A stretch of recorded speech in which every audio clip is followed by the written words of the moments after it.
மழை நின்று 5 நாட்கள் ஆகியும் விவசாய நிலத்திலிருந்து நீர் வடியாமல் விளைபொருட்கள் சேதமடைந்ததால் விவசாயிகள் வேதனை தெரிவிக்கின்றனர்.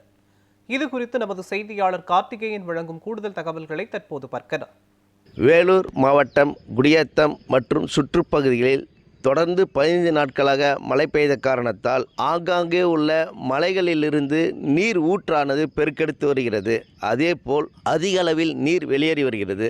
ஆனால் வெளியேறும் நீரானது முறையாக ஏரிகளுக்கோ அல்லது ஆற்றுக்கோ செல்ல கால்வாய் வசதி தூர்வாரப்படாத காரணத்தால் விவசாய நிலங்களில் அந்த நீரானது தேங்கி விளைபொருட்கள் அனைத்தும் விவசாய நிலத்தில் பயிரிடப்பட்டிருந்த விளைபொருட்கள் அனைத்தும் நீரில் மூழ்கி நாசமடைகிறது என விவசாயிகள் வேதனையுடன் கூறுகின்றனர்.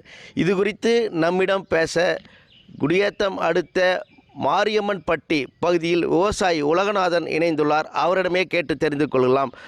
சார் சொல்லுங்கள், உங்களுக்கு எந்த மாதிரி பிரச்சனை இந்த நீரால் வருது?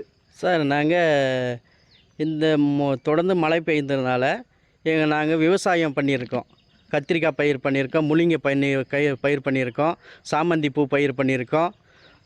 அப்புறம் பல காய்கறிகள் கீரை வகைகள் பயிர் பண்ணியிருந்தோம். இதனால் மழை வந்த சேதத்தினால் மொத்தம் எங்களுக்கு நாசனமாகிவிட்டது. இதனால் எங்களுக்கு உரிய இழப்பீடு கொடுக்குமாறு கேட்டுக்கொள்கிறோம்.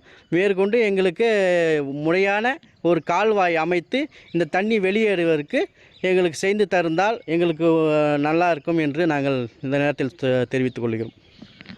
அதாவது விவசாய நிலத்தில் தேங்கியுள்ள நீர் வெளியேற வழியில்லாத காரணத்தால் செடிகள் மற்றும் காய்கறி வகைகள் அழுகுவதாகவும் அதனால் விவசாய நிலத்தில் தேங்கியுள்ள நீர் வெளியேற வடிகால் அமைத்து கொடுக்க வேண்டும் என விவசாயிகள் கோரிக்கை வைக்கின்றனர்.